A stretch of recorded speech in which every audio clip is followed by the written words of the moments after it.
저는 40이 넘어서 목사가 되었지만 30대 초반에 목사가 되신 분이 시골에서 첫 목회를 할 때의 경험입니다. 오늘 설교는 그 목사님의 처음에서 조금 빌려왔습니다. 그가 작은 시골 교회에서 목회를 하고 있는데 얼마 떨어지지 않은 작은 교회에서 성령 폭발이라고 할 수 있는 일들이 일어났다는 겁니다. 막 교인들이 방언을 하기 시작하고 치유 기도가 강력하게 일어났습니다. 매일 밤 막 집회가 열리고 낮이면 목회자와 신자들이 자기 교우의 집은 물론이고 믿지 않는 사람들의 집까지 찾아다니면서 막 기도를 해주는데 역사가 일어나더라는 거죠. 그러자 그 주변에 있는 그 교회들이 다 흔들거리면서 잘못하면 이 교회로 다 통합될 것 같은 그런 분위기가 되었다는 것입니다. 그러나 그처럼 성령 폭발과 같은 일들이 일어나고 나서 8개월쯤이 지난 다음에 갑자기 들려온 소식은 그 교회의 목회자가 야반 도주를 하고 교회가 거의 무너지게 되었다 하는 소식이었습니다. 이 상황을 지켜보던 아주 젊은 시절의 이 목사님이 참 혼란스러웠다는 거죠. 도대체 이전에 일어났던 일들은 무엇인가? 정말 성령의 역사였는가? 만약 성령의 역사가 아니라면 그것이 또한 무엇이란 말인가? 그렇다면 진정한 성령의 역사는 무엇인가? 이런 고민과 관심을 가지고 성경에서 정말 체험적으로 이 경험을 하고 나서 성경에서 성령에 대한 연구를 하게 되었다 하는 것입니다. 사실 성경에서 성령님에 대해서 구체적으로 설명하고 교리적으로 정리해 놓은 부분은 없습니다. 다만 성령께서 어떠한 상황에서 어떻게 일하셨다 하는 그런 말씀만 있을 뿐이죠. 우리가 이제 구약과 또 예수님 시대까지 오늘은 바울이 말한 성령에 대해서는 얘기하지 않겠습니다. 그래서 우선 구약 시대의 성령을 보시면 성령은 구약 시대에는 성령이라는 단어를 사용하지 않고 주로 여호와의 영 혹은 하나님의 영 이렇게 표현하죠. 성령님은 태초에부터 나오죠. 창세기 1장에서부터 나옵니다. 태초에 하나님이 천지를 창조하시니라. 땅이 혼돈하고 공허하며 흑암이 깊음 위에 있고 하나님의 영은 수면 위에 운행하시니라. 태초에 하나님의 영께서 창조 사역에 동참을 하셨다고 한다면 하나님의 영은 이미 우주가 있기 전부터 계신 영원하신 하나님의 한 인격이시다. 이렇게 말할 수 있을 것입니다. 또 두 번째로 성령의 역사를 보면요. 육체적인 힘을 더하신 성령의 역사가 성경에 나옵니다. 여호와의 영이 이렇게 돼 있죠. 그죠? 분명히 여호와의 영이 돼 있죠. 여호와의 영이 삼손에게 갑자기 임하시며 그의 팔 위에 밧줄이 불탄 상과 같이 그의 결박되어진 손에서 떨어진지라. 삼손이 나귀의 새 턱뼈를 보고 손을 내밀어 집어들고 그것으로 1000명을 죽이고. 여러분 아무리 힘센 사람이라도요 몇 명과 싸워서 이길 수는 있어요. 정말 아주 그냥 힘이 세면. 그런데 뭐 기관총이나 수류탄을 던지는 것도 아니고 오늘날처럼 1대1로 맞서서 백병전으로 싸우는데 1000명을 죽였다. 이거는 인간으로 할 수 없는 일입니다. 이건 뭐 영화나 드라마에서나 그런 뭐 혹 나올지 모르죠. 이는 분명히 여호와의 영이 갑자기 임함으로써 가능했던 일이다 하고 성경이 진술하고 있습니다. 뭘로 했어요? 나귀 턱뼈, 그죠? 나귀 턱뼈와 새 턱뼈가 이거예요. 세턱뼈, 나귀 세턱뼈가 이런 모양. 이것을 집어들고서 천명을 친 거죠. 천명을 친 겁니다. 예. 이렇게 이 삼손이 1대1로 싸워서 그것도 창칼을 든 자들과 싸워가지고서 아주 이겼다고 하는 것은 이것은 성령의 역사가 아니고는 설명할 수 없다. 이렇게 성령께서 역사하시면 갑자기 뭐가 세져요? 힘이 세질 수 있다는 거죠. 그러니까 여러분 우리의 육체조차도 성령이 역사하시면 강해지고 우리의 영도 물론 강해지는 거죠. 자, 그래서 세 번째 또 역사하신 것을 보면 지혜와 재능을 더하신 성령님이십니다. 여호와의 영은요 사사시대 때는요 상당 부분 이런 군사적인 힘, 그죠? 무력의 힘을 더하신 그런 영으로 나타나셨는데 또 그렇지만 하나님의 영은 지혜와 지식과 총명과 이런 재능도 더해 주시는 거죠. 성령이 임하면 이 부분이 향상이 된다는 거죠.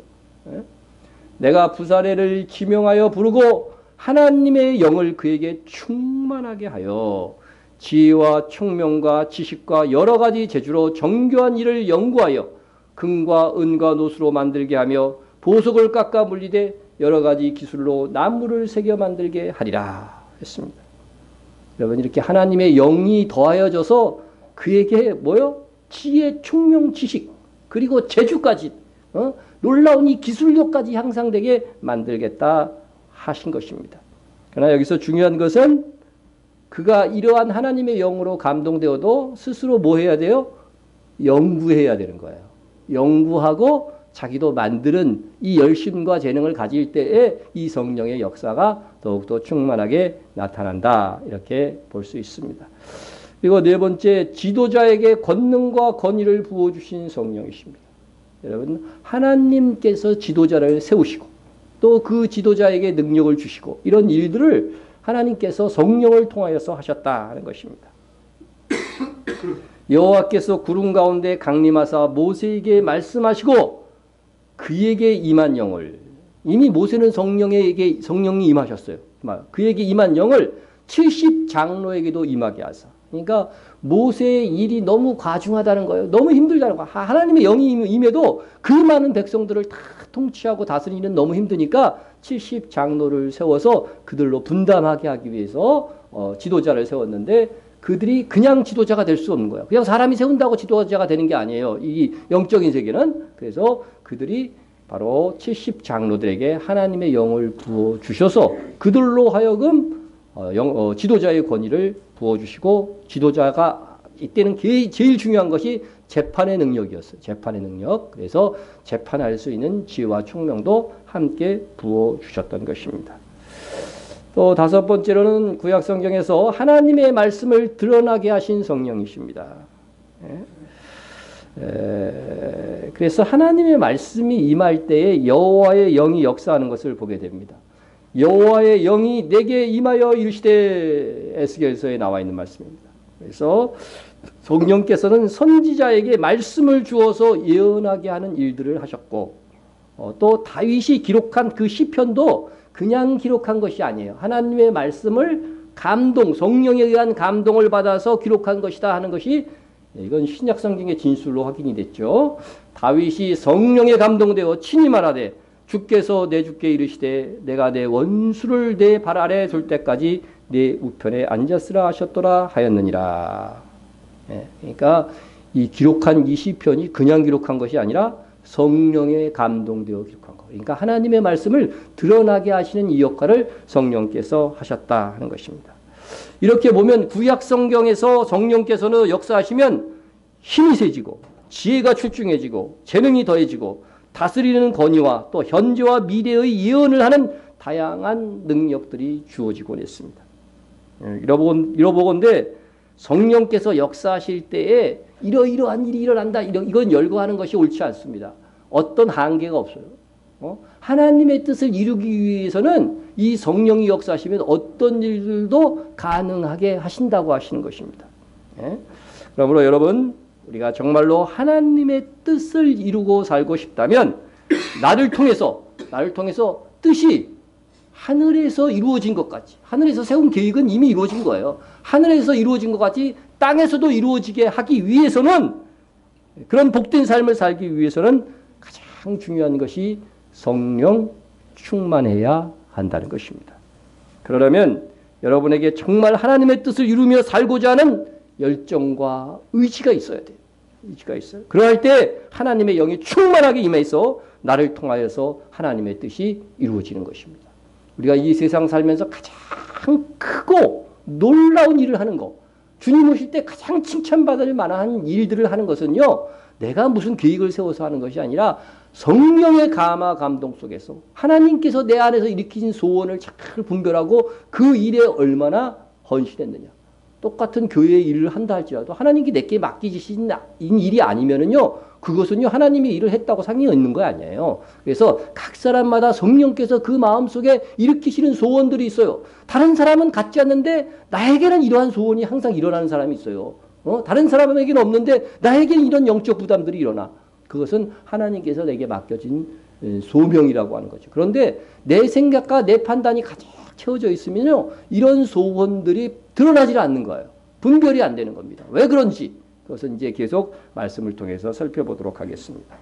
자, 구약 성경에서 나타난 성령의 활동하심을 보았고, 다음은 예수님께서 오신 다음에 예수님께서 말씀하신 성령에 대해서 말씀을 드리겠습니다.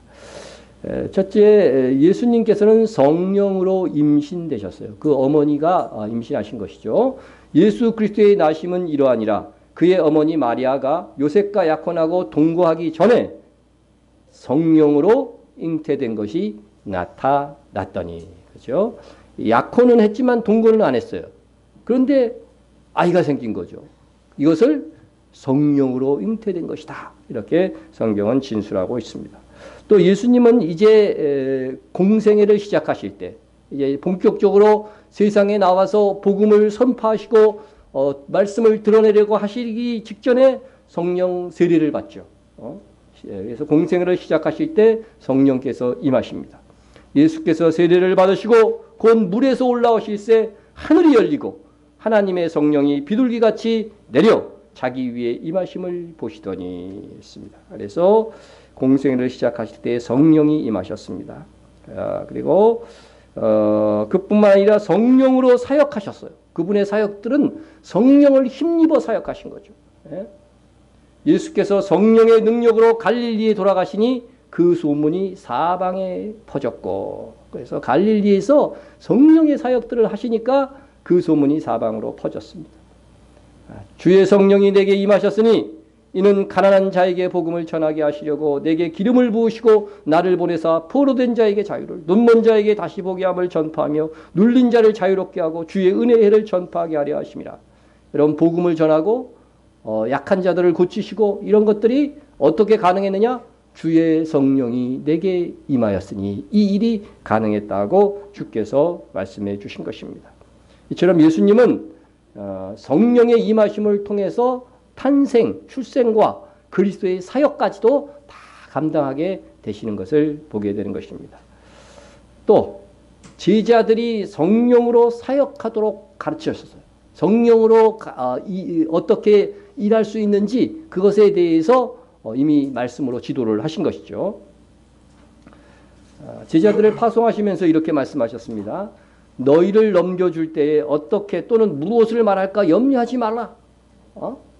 여러분, 박해 받을 때에, 체포되었을 때에, 신문 받을 때에 어떻게 말할지 미리 대비하지 말라는 거죠. 이것은 벌써 내 생각이 들어가는 거라는 거죠. 이거는 하나님이 지금 하시는 일이 아니라는 거예요. 내 생각으로 어떻게 계산하지 말라는 거죠.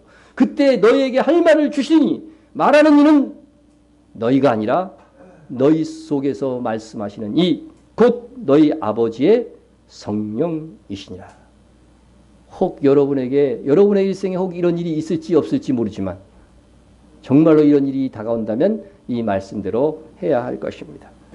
여러분, 여기서 보면 성령이 어디에 계셔요?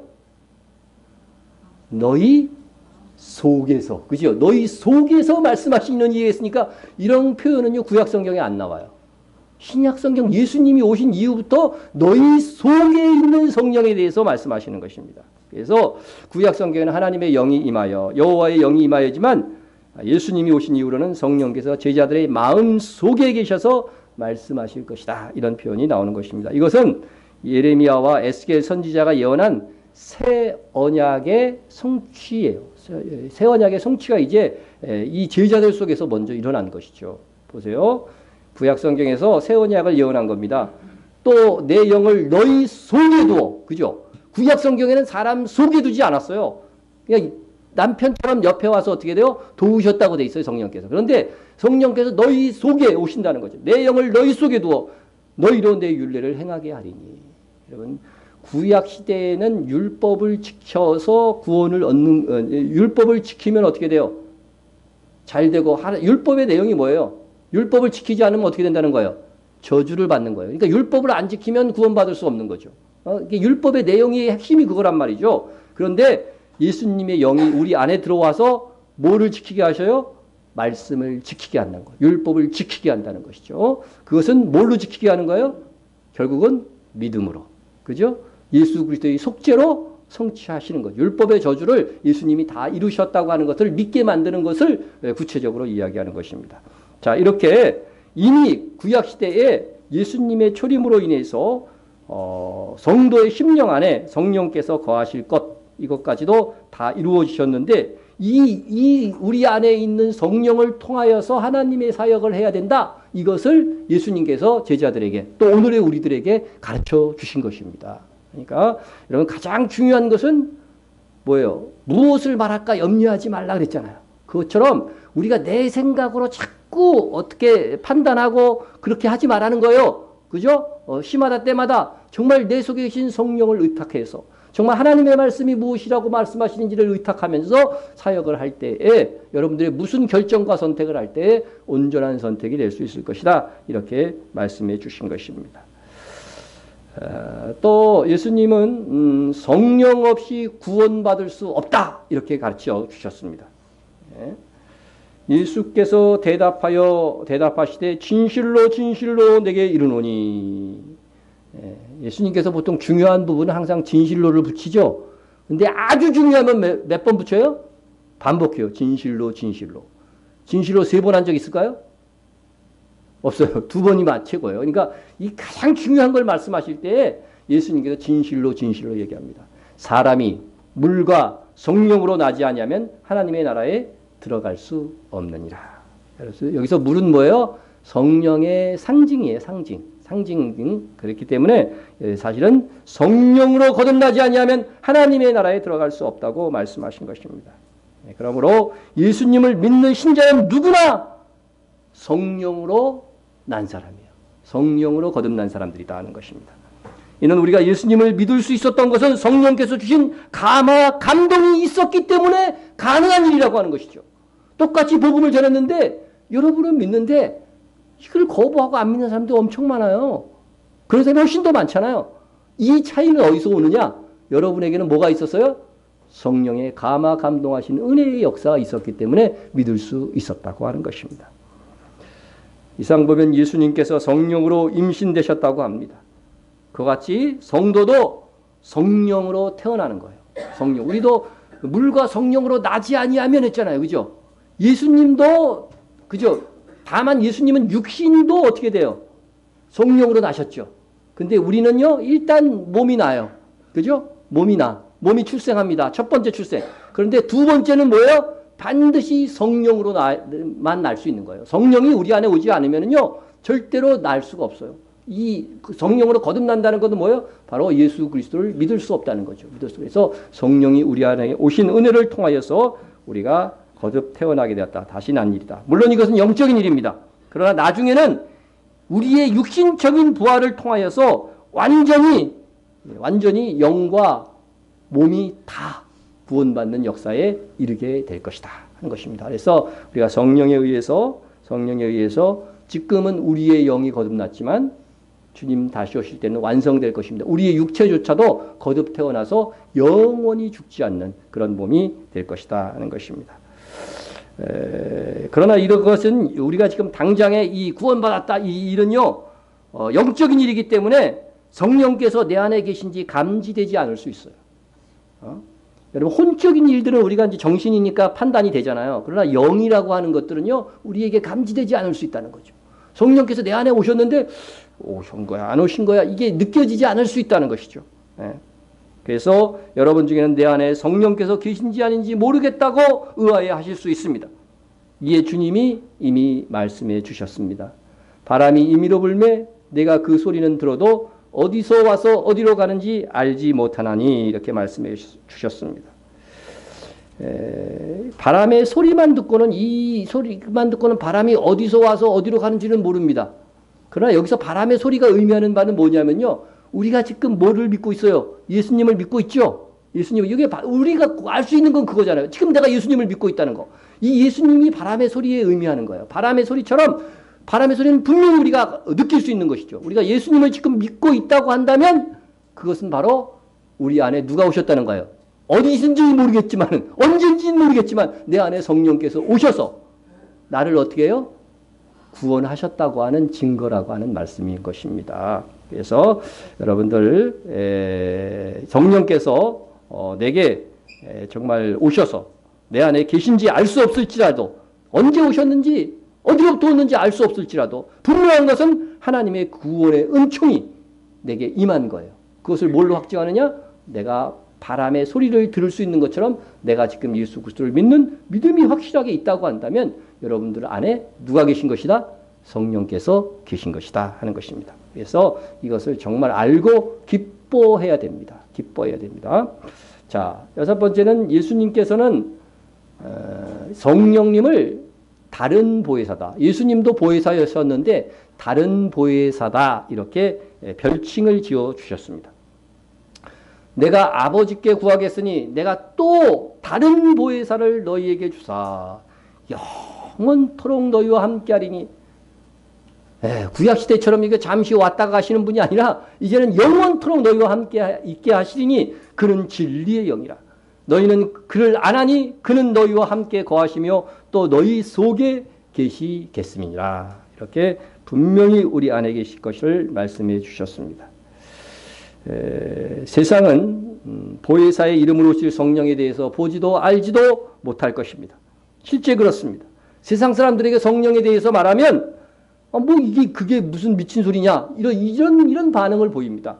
그러나 보혜사이신 성령께서 예수님의 청원으로 이 땅에 오셔서 우리 속에 계심으로 우리가 그 사실을 믿고 느끼고 살필 수 있게 된다고 하는 것입니다. 바로 이 예수님의 예언이 성취되는 날이 오늘 성령 강림절, 성령 강림절입니다. 이 보혜사라고 하는 말은 변호자, 위로자, 권면자, 돕는 자, 상담자, 이런 의미의 여러 가지 뜻을 갖고 있는 단어인 것입니다. 이 보혜사는 예수님의 계승자이고 예수님과의 임무교대예요. 임무교대. 여러분, 육체로 예수님이 계시면 어떻게 돼요? 이 세계의 많은 성도들을 어떻게 다, 그죠? 함께 있을 수 있어요. 그러니까 예수님이 죽기 직전에 뭐라고? 내가 가는 것이 너희에게 유익이라고 해서 말씀하실 거예요. 성령이 임하시면 어때요? 동시에 온 세계의 성도들을 다 하나님의 영으로 함께 하실 수 있다 하는 것입니다. 자, 그래서 그 성령이 우리 가운데 계시면 세상을 대항해 주시고 성도들을 보호하시고 또 성도들을 가르쳐서 지혜롭게 하실 것입니다. 구약시대에는 성령께서 특별한 사람들에게 간헐적으로 임하셔서 역사하셨지만 신약시대 이후로는 모든 믿는 성도의 마음속에 내주하신다. 예수님을 믿는데 성령이 내주하지 않는다, 이런 사람은 한 명도 있다 없다? 없어요. 그런 사람은 없다고 분명히 말씀이 이야기하고 있습니다. 그러므로 성령께서는 성도의 마음에 거하여 성도의 성화를 돕고 또 변화된 성도들을 통하여 하나님의 일들을 성취해 나가시는 것입니다. 그러니까 사실은 내가 나를 아는 것보다 성령께서 내 안에 계시기 때문에 나를 아는 것이 훨씬 더 정확해요. 그래서 하나님이여 내 속을 감찰하사, 이런 표현들이 이 시편에도 많이 나오죠. 자, 그러면 이제 이상 구약 시대의 성령의 역사와 예수님께서 가르치신 성령에 대해서 말씀을 드렸는데, 이제는 예수님께서 성령으로 이제 사역을 하신 후에 십자가에 죽으시고 부활하셨죠. 부활하시고 또 부활하시기 전, 승천하시기 직전에 제자들에게 이 말씀을 하셨습니다. 예루살렘을 떠나지 말고 내게서 들은 바 아버지께서 약속하신 것을 기다리라. 예. 여러분, 한두 번 얘기하신 것이 아닌 것 같아요. 내게서 들은 바 그런 거 보니까. 아버지께서 약속하신 것을 기다리라는 거예요. 아버지께서 약속하신 것이 무엇일까요? 기다리라고 그랬는데 뭘 기다리라고 하신 것일까? 그렇죠. 예루살렘을 떠나지 말고 내게 들은 바 아버지께서 약속하신 것을 기다리라. 요한은 물로 세례를 베풀었으나 너희는 몇 날이 못되어 성령으로 세례를 받으리라 하셨느니라. 예. 여러분, 성령, 아버지께서 약속하신 것은 성령님이셨습니다. 예. 이에 제자들을 포함한 125여 성도가 예수님의 말씀을 따라서 간절히 그리고 열심히 기도하면서 성령의 오심을 10일 동안 기다린 거죠. 그것이 바로 오순절, 구약시대의 오순절, 또 맥주 감사절입니다. 이 날이. 그리고 바로 2000년 전 오늘 성령께서 강림하신 것입니다. 오순절 날이 이미 이름에 그들이 다 같이 한 곳에 모였더니, 하나님의 철저한 절기의 예언을 따라서 오순절에 성령께서 임하신 것입니다. 구약시대 첫 번째 오순절에는 무슨 일이 있었나요? 하나님의 말씀이 수여됐죠. 율법이 저 시내산 꼭대기에서, 그죠? 시내산 꼭대기에서 바로 모세에게 하나님이 이 말씀을, 율법을 주셨단 말이죠. 율법을 주셨어요. 그리고 십계명 돌판을 가지고 내려왔습니다. 이렇게 구약시대 첫 번째 오순절은 하나님의 말씀의 율법 수여가 되었어요. 자, 율법의 주된 핵심 메시지가 뭔다? 하나님의 말씀을 잘 지키면 복을 얻고, 하나님의 말씀을 안 지키면 저주를 받는 거예요. 근데 우리가 율법을 완전히 지킬 수 있는 능력이 있어요, 없어요? 율법의 저주에 이를 수밖에 없어요. 그러니까 첫 번째 오순절로 끝나면은요, 구원받을 인간이 없는 거예요. 구약시대 인간은 오실 그리스도를 믿는 거니까. 자, 그래서 신약시대 첫 번째 오순절에 누가 임재하신 거예요? 성령께서 강림하신 거예요. 그래서 율법의 저주를 무산시키는 거예요. 죄로 인해서 죽을 수밖에 없는 우리 인간들을 예수 그리스도의 피로 다 사해졌다고 하는 사실들을 성령의 역사심으로 믿게 만들어 주시는 거예요. 여러분, 2000년 뒤에 죽은 예수가 날 위해 죽였다는 것이 여러분 믿어지십니까? 다들 아멘 하시지만 기가 막힌 것은 세상 사람들이 보기에 이거 아멘 하는 사람들이 이상한 거예요. 정신이 이상한 거예요. 어디 2000년 전에 죽은 예수가 널 위해서 죽었어. 너의 죄를 위해서 죽었어. 안 믿어져요. 믿어지게 하시는 이가 있는데 누구예요? 성령님이에요. 손톱만큼, 나는 여러분들의 마음이 모르니까 정말 손톱만큼의 의심도 없이 믿어지거든요. 조금의 의심도 없이 믿어지거든요. 여러분들이 저는 그럴 줄로 믿습니다. 그것은 바로 성령께서 여러분에게 역사하셨다는 증거입니다. 그래서 오순절에 이 성령님께서 오셔서 우리의 구원을 완성하고 또 하나의 목적은 이 복음을, 이 구원의 복음을 세계 만방에 전파하게 하는 이런 역할들을 하시기 위해서 성령께서 오신 것입니다. 자, 오순절 이 다락방은요, 마가 다락방으로 전해집니다. 마가 다락방으로 전해지는데, 이 120여 명의 성도들에게 특별한 모습으로 성령께서 강림하셨어요. 호련히 하늘로부터 급하고 강한 바람 같은 소리가 있어 그들이 앉은 온 집에 가득하며 마치 불의 혀처럼 갈라지는 것들이 그들에게 보여 각 사람 위에 하나씩 임하여 있더니, 마가 다락방의 공동체는 간략하게 말하면 바람과 불로 임하신 성령님을 경험하게 된 것입니다. 그러자 그곳에 모여있던 성도들이 성령 충만하게 되었습니다. 그들이 다 성령의 충만함을 받고, 분명히 성령의 충만함을, 한 사람도 빠짐없이 다 성령의 충만함을 받았다고 되어 있습니다. 성령이 충만하게 된 그들은 이전에는 할 수 없었던 놀라운 일들을 하게 됩니다. 성령의 강림이 있자 성령의 충만이 있었고, 그 다음에 성령 충만한 자들은 권능을 행했다. 이렇게 되어져 있습니다. 그래서 그 행한 권능이 뭐냐? 성령의 말하게 하심을 따라 다른 언어들로 말하기를 시작하니라. 거기에 천하만국 사람이 있다고 오늘 본문에 되어 있었죠. 그 모든 사람들의 언어로 말을 하게 된 것이고, 그들은 또 알아듣게 된 것입니다. 정말 기가 막힌데 거기에 얼마나 많은 다양한 민족의 언어를 사용해야 했는지 우리가 알 수 있습니다. 오순절이기 때문에요. 오순절 날은 어떻게 돼요? 세계 각국에 있는 유대인들이 그걸로 모일 뿐만 아니라 이미 유대교에 들어와 있는 많은 이방인들도 거기에 오는 거예요. 예? 그래서 거기에 온 사람들 보세요. 예? 몇 종류의 지역이 적혀 있나? 우리는 바데인과 페르시아, 메데인과 엘람인과 이란이죠.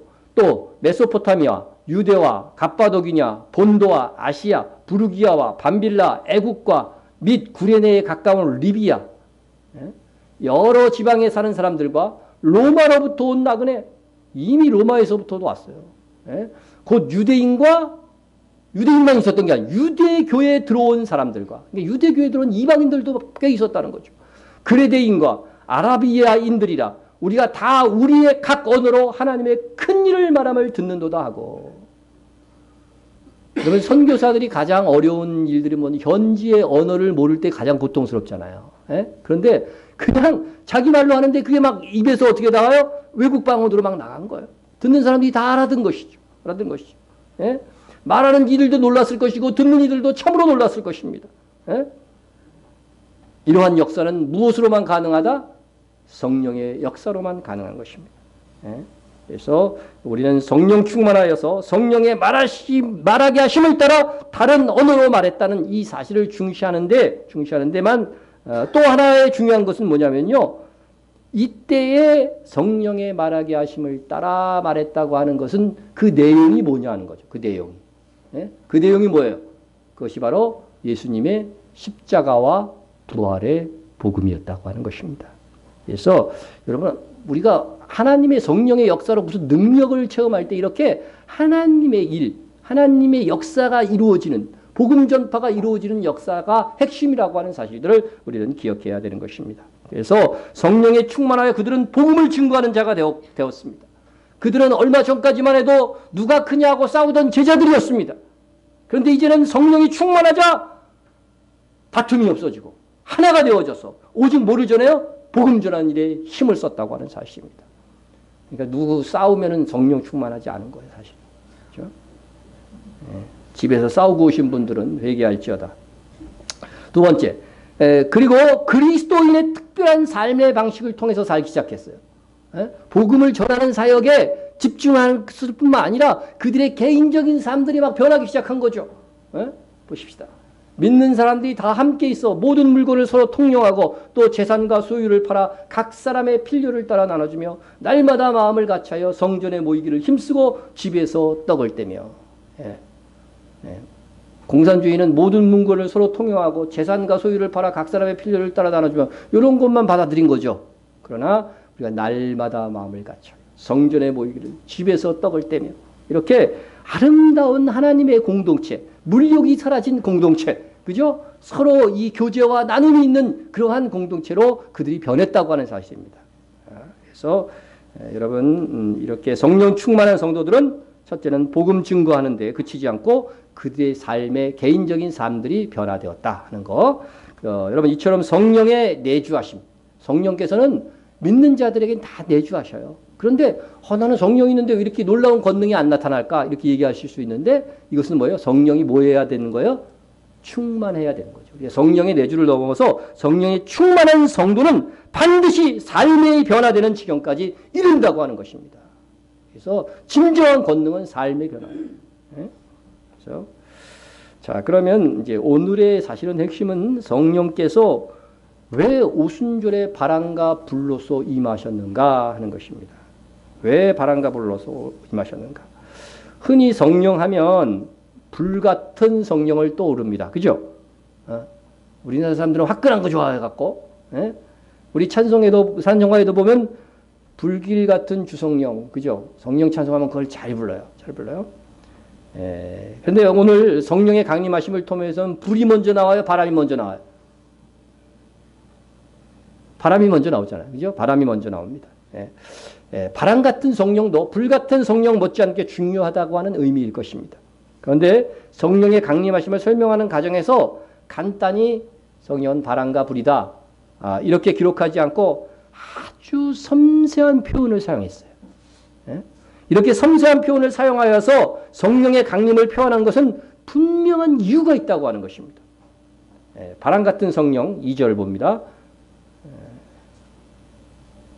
호련히 하늘로부터 급하고 강한 바람 같은 소리가 있어 그들이 앉은 온 집에 가득하며 성도들이 모인 곳에 바람이 지나가는 듯한 소리가 들렸습니다. 잔잔한 바람이 아니고 급하고 강한 바람이었다는 거죠. 급하다고 하는 것은 뭐예요? 풍속, 그죠? 풍속이죠. 풍속이 아주 강합니다. 태풍 중에서도 아주 힘은 강한데 속도는 약한 것이 있어요. 그죠? 근데 힘은 약한데 어떻게 속도가 빠른 것도 있죠. 그런데 이거는 급하고 강하다는 것은 뭐예요? 풍속도 굉장히 빠르고 힘도 굉장한 그런 바람 소리라고 하는 것입니다. 그러니까 우리말로 하면 그냥 태풍이라고 하는 게 좋을 것 같아요. 태풍. 예? 그러나 다행히도 실제 태풍 바람이 불어온 것이 아니라 뭐만 들린 거예요? 그렇죠. 태풍의 소리만 들린 것입니다. 근데 그 소리가 온 집에 소리만으로 공포스러워요, 이거 사실은. 그죠? 성령께서 오시면 이게 산들바람처럼 살랑살랑 불어서, 참 좋게 이렇게 부드럽게 오시면 더 좋을 것 같은데, 왜 태풍 같은 바람 소리로 우리에게 오셔야만 했을까 하는 것이죠.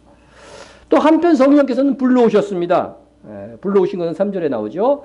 마치 불의 혀처럼 갈라지는 것들이 그들에게 보여 각 사람 위에 하나씩 임하여 있더니 불의 혀라고 하는 것은 쉽게 말하면 불꽃이에요. 그죠? 큰 불이 이렇게 쫙 내려오는 모습이 보였는데 불이 하나예요. 그런데 그 끝부분 불꽃이 갈라지는데 각 사람마다 하나씩 불꽃이 떨어지는 거예요. 이렇게. 거기 120명이 있었으니까 불꽃이 몇 개였다는 거예요. 120개의 불꽃이 막 떨어져 있는 것입니다. 자, 그래서 전체적으로 이 불이 임함과 동시에 각 사람마다 또 임했다고 하는 것이죠. 그죠? 공동체적으로 임했고 또한 각 사람마다 임했다는 것입니다. 그런데 진짜로 이 불이 임했다고 한다면 그들은 어떻게 되겠어요?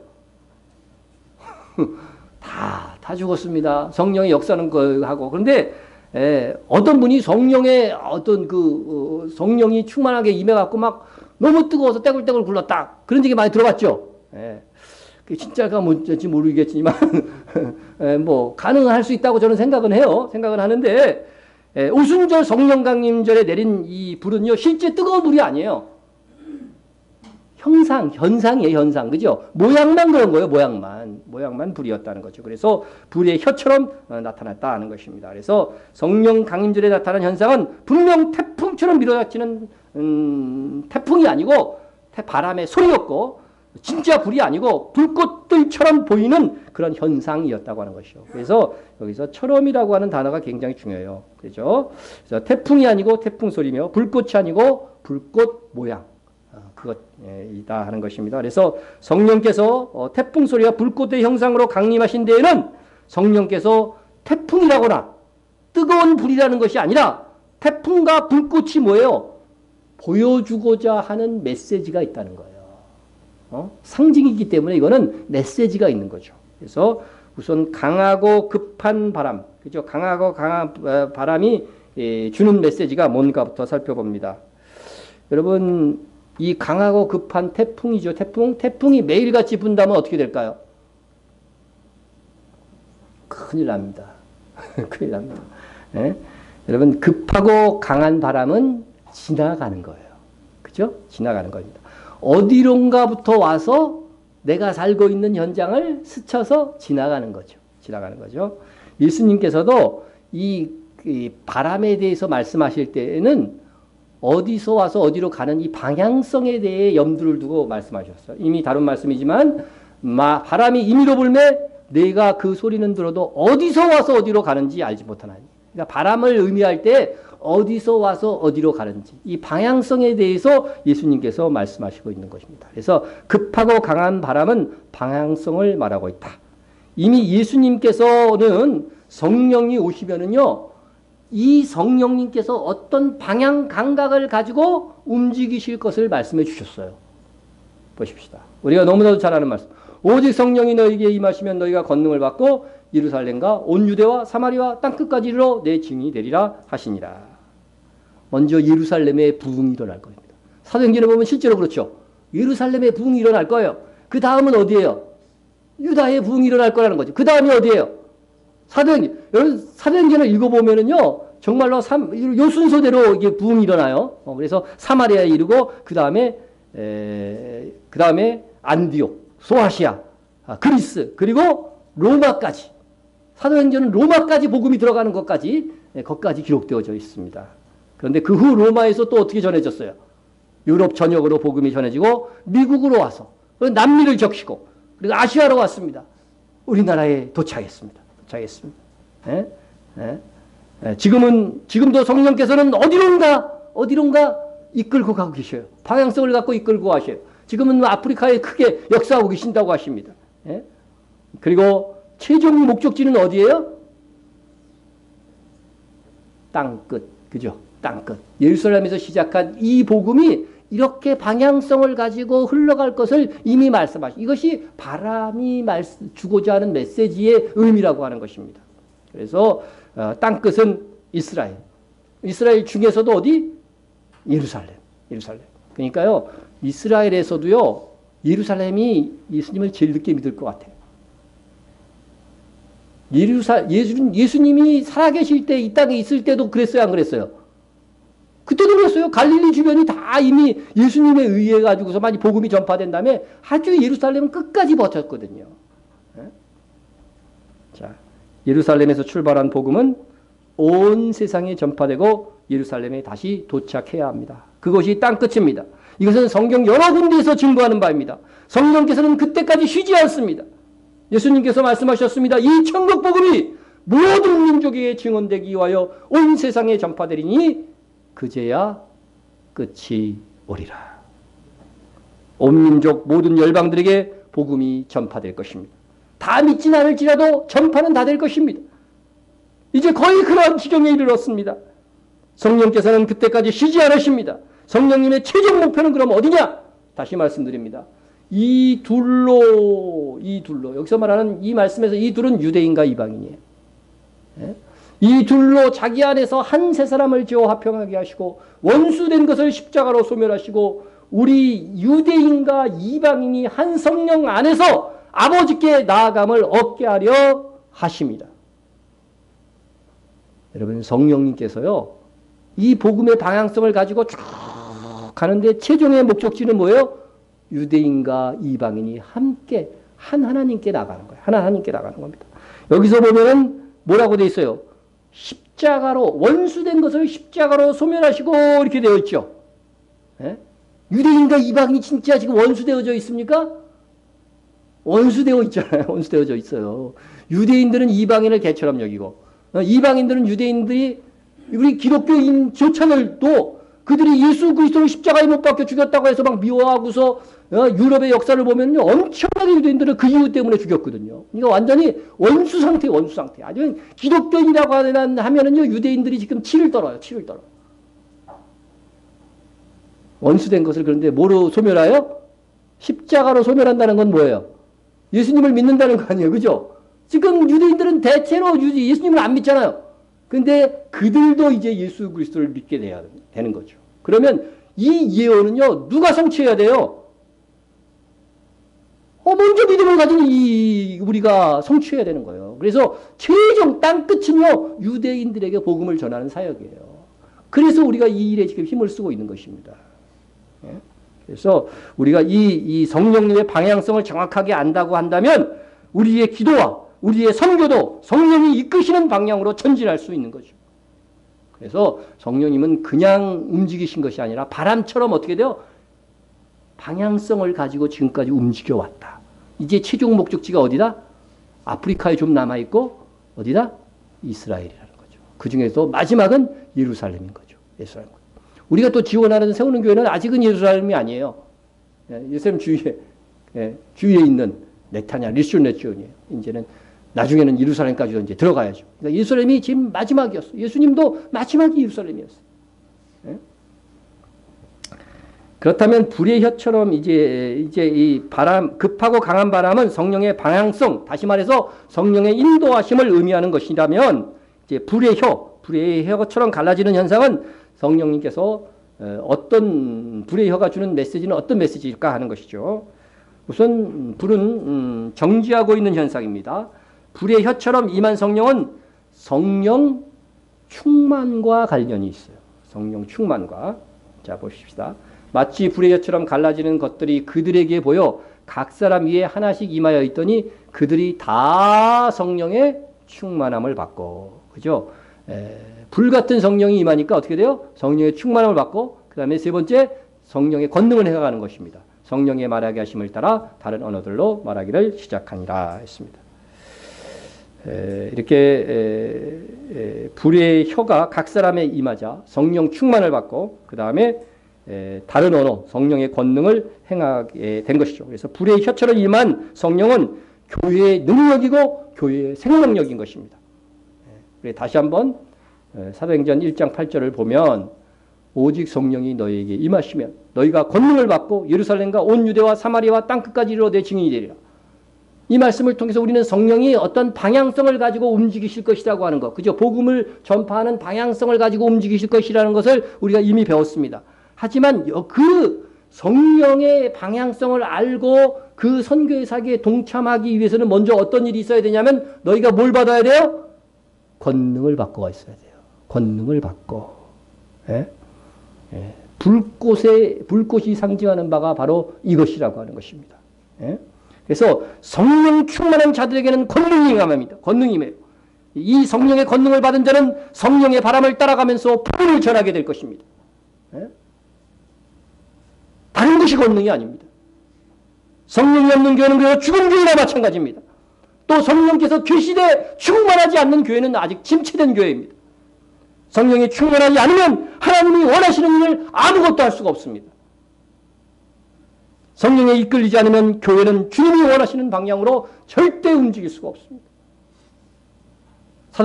요한계시록에 보면 교회들에게 무슨 부탁을 각교회마다 동일하게 하십니까? 성령이 교회들에게 하시는 말씀을 들을지어다. 이거 민감하지 않으면 교회가 교회로서 아무 사역도 할 수 없다는 것입니다. 하나님의 성령 충만하여 권능을 받은 자들을, 하나님은 성령에 충만하여 권능을 받은 자들을 사용하셔서 성령의 행전을 지금도 행하고 계신 것입니다. 성령께서는 이 두 요소를 가지고 지금까지도 항상 활동해 오셨습니다. 첫째는 주님을 위해서 일할 수 있는 성령의 능력으로 충만해야 되고, 또한 성령께서 인도하시는 방향을 분명히 깨달아야 됩니다. 다시 말해 불의 혀는 성령의 충만한 능력이며 급하고 강한 바람은 성령의 인도하심을 말합니다. 이 두 가지가 조화를 이룰 때에 교회는 예수 그리스도의 교회로서 사명을 온전히 감당해요. 성령 충만한데 불같은 성령만 있어. 그러면은요, 그 불같은 성령을 가지고 엉뚱한 일들을 해요. 성령의 방향성을 모르면.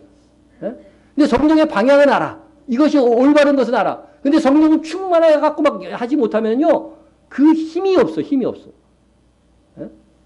우리 이 두 요소가요, 다 같이 균형되게 성장할 수 있도록 우리 교회가 돼야 돼요. 그래서 하나님의 사역들을 파워 있게 힘 있게 그래서 감당할 수 있게 되어야만 하는 것입니다.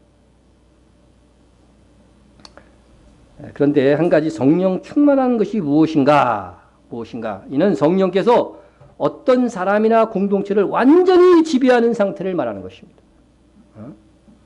예수님을 믿어서 이제 성령에 충만하다 했을 때에 이 충만이라고 하는 단어는 플레로인데 가득 찬 상태를 말하는 거예요. 가득 찬 상태. 그러므로 예수를 믿어서 성령의 내주하심이 있는 사람이라도 성령 충만하지 않으면 권능을 받는 데 있어서 한계가 있다는 거죠. 우리는 분명히 성령 충만할 때 권능을 받습니다. 예수님께서는 성령을 물로 비유하신 바가 있었죠. 그래서 물을 부어주시듯이 성령을 부어주셨다. 이런 표현들을 사용하시는 것입니다. 하나님이 말씀하시기를 말세에 내가 내 영을 모든 육체에 어떻게 해요? 부어주리니. 부어준다는 표현을 사용하고 있습니다. 또 있습니다. 우리 구주 예수 그리스도로 말미암아 우리에게 그 성령을 풍성히 부어주사. 부어준다는 것은 성령을 동일하게 받은 사람들이라도 성령의 충만함에 있어서는 차이가 있을 수 있다는 거죠. 많이 부어준 사람, 적게 부어준 사람 이렇게 있을 수 있다는 것이죠. 그러므로 성령께서 내주하시지만 성도마다 성령의 충만한 정도는 다르다고 하는 것이죠. 다르다고 하는 것이죠. 예? 여러분 컵에 물이 있어요. 컵에 물이 있는데 컵 안에 물이 있다는 것은 동일하지만 그 물의 양은 차이가 있는 거죠. 예? 여러분 이 물이 성령 충만의 정도라면 여러분은 어디에 속해 있어요? 예. 맨 가에. 어느 쪽 가인지는 모르지만 맨 가야죠, 여러분. 예, 여러분, 컵에 물이 조금 있으면 컵에 남은 부분은 빈 것 같지만 거기에는 뭐가 채워져 있는 거예요? 공기가 있는 거죠. 그죠? 공기가 있는 것입니다. 예. 그런데 여기에 물을 조금 따르면 어떻게 돼요? 물이 올라가고 공기는 자연스럽게 어떻게 돼요? 줄어들게 되는 것이죠.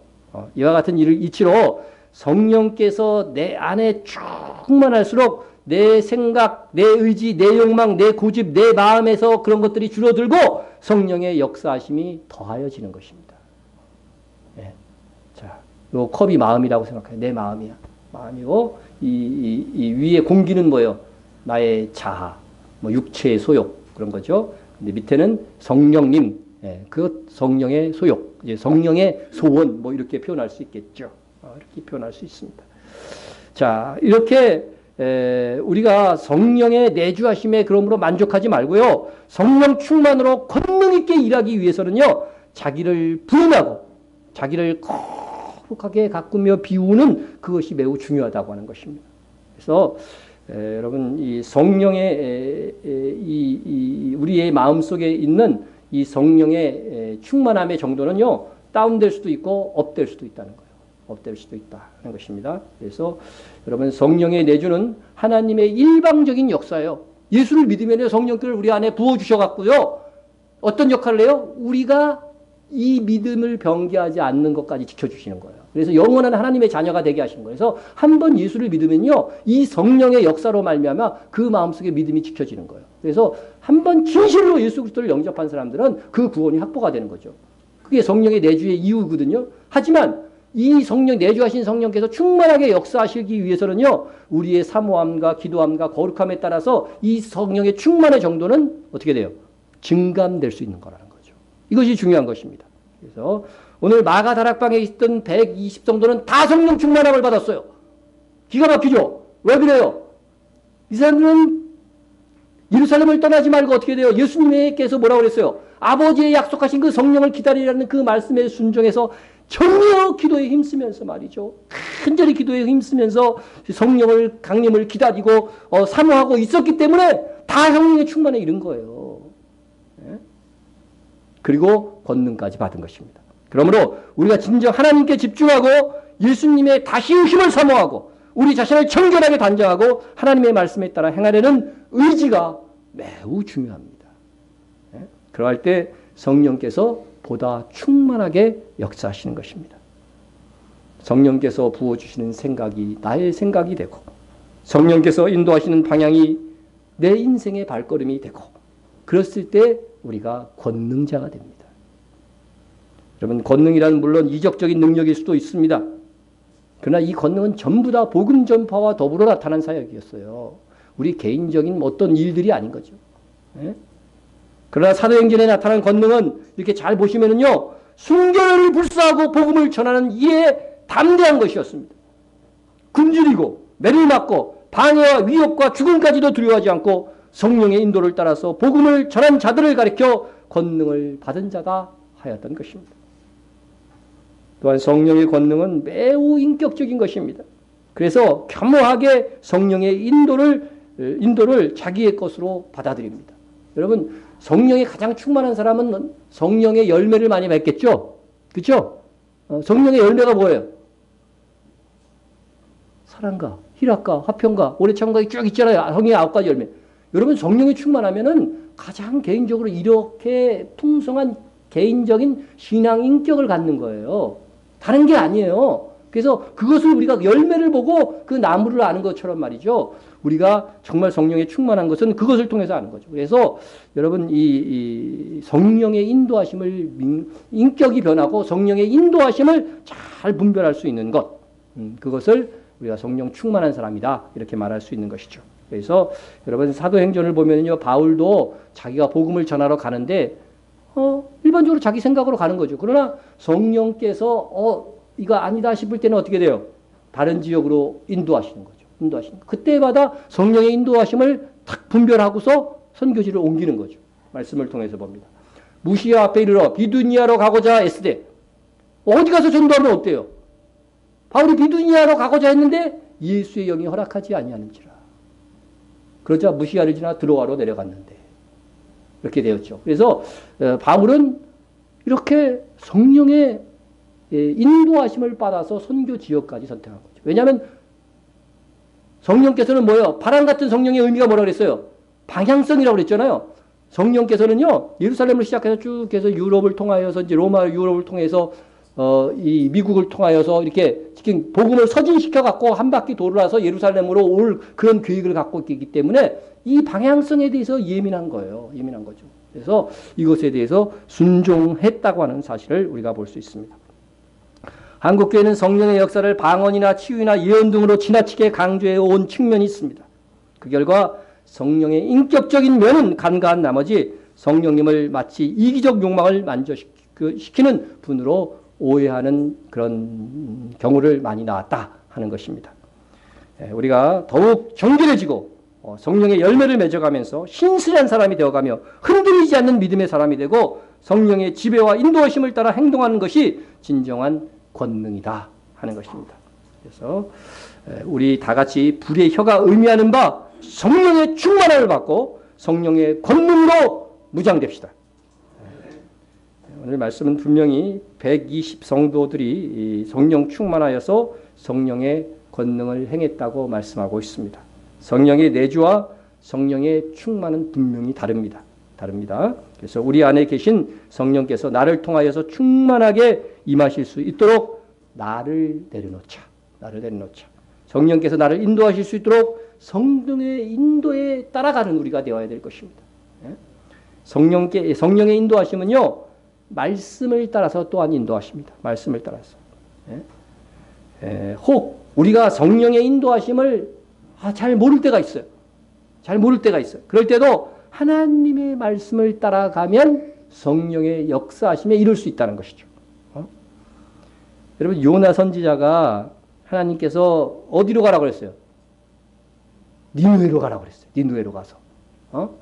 내가 너에게 준 말을 외치라고 그래서 가서. 그런데 가기 싫은 거예요. 거긴 내가 싫어하는 사람들밖에 없어. 우리 원수민족이야.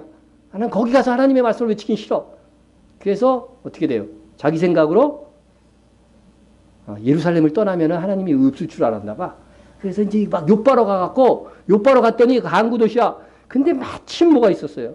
마침 요나가 여호와의 얼굴을 피하려고 일어나 다시스로 도망하여 욥바로 내려갔더니 마침 다시스로 가는 배를 만난지라. 요즘처럼요, 뭐 시간마다 배가 있고 그런 게 아니에요. 이건 정말 뭐 한 달에 한 번 막 이렇게 배가 있고 그런 거거든요, 고대에는. 그런데 마침 다시스로 가는 배. 이야, 정말 형통하네. 그거를 형통하다고 하나님의 뜻으로 그거 받아들이면 큰일 납니다. 이것이 말씀에 올바르냐 올바르지 않느냐가 기준이 되어야 되는데, 선지자가 엉뚱하게 말이죠. 하나님의 말씀을 벗어나서, 그죠? 자기 길로 가는데 막 형통한 길이 막 열려. 이게 열리는 게 아닙니다, 이거는요.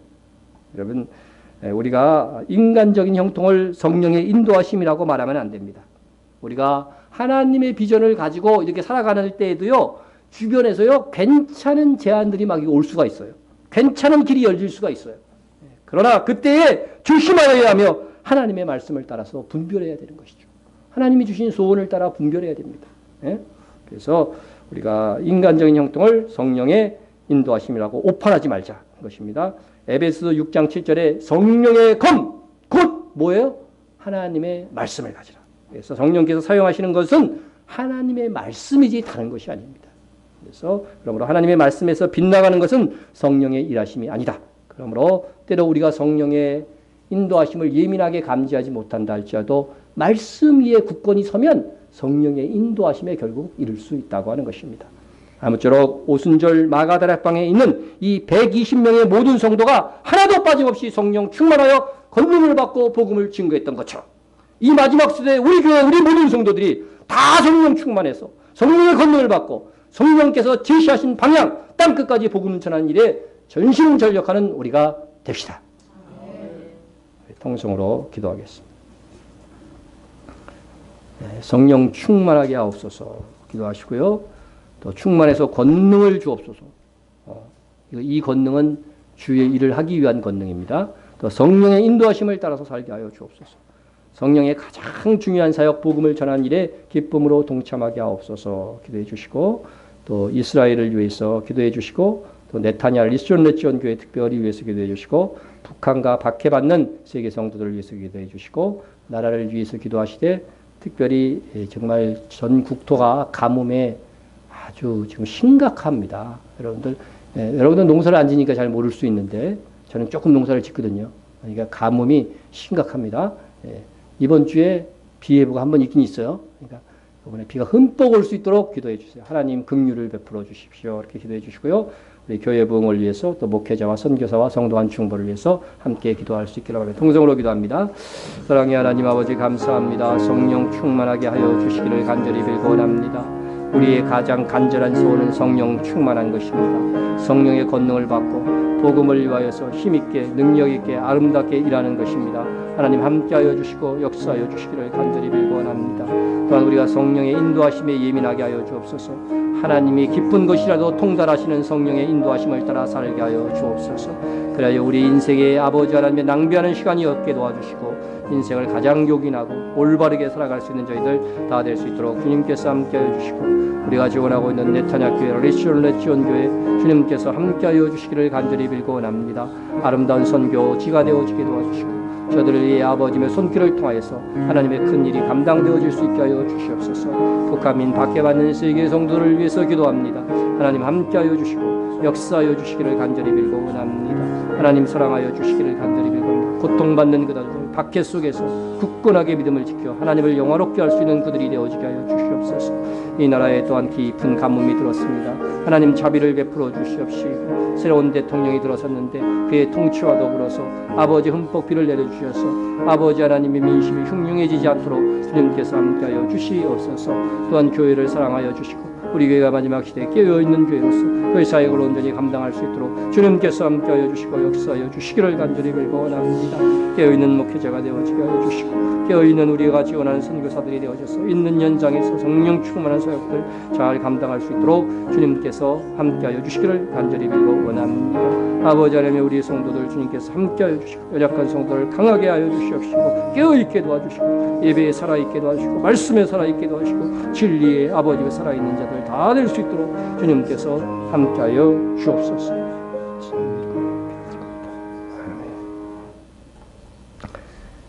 우리의 구원과 복음의 사역을 위하여 우리에게 성령을 보내신 하나님 아버지, 그 사랑과 은총이 매우 크고 놀라워 감사를 드립니다.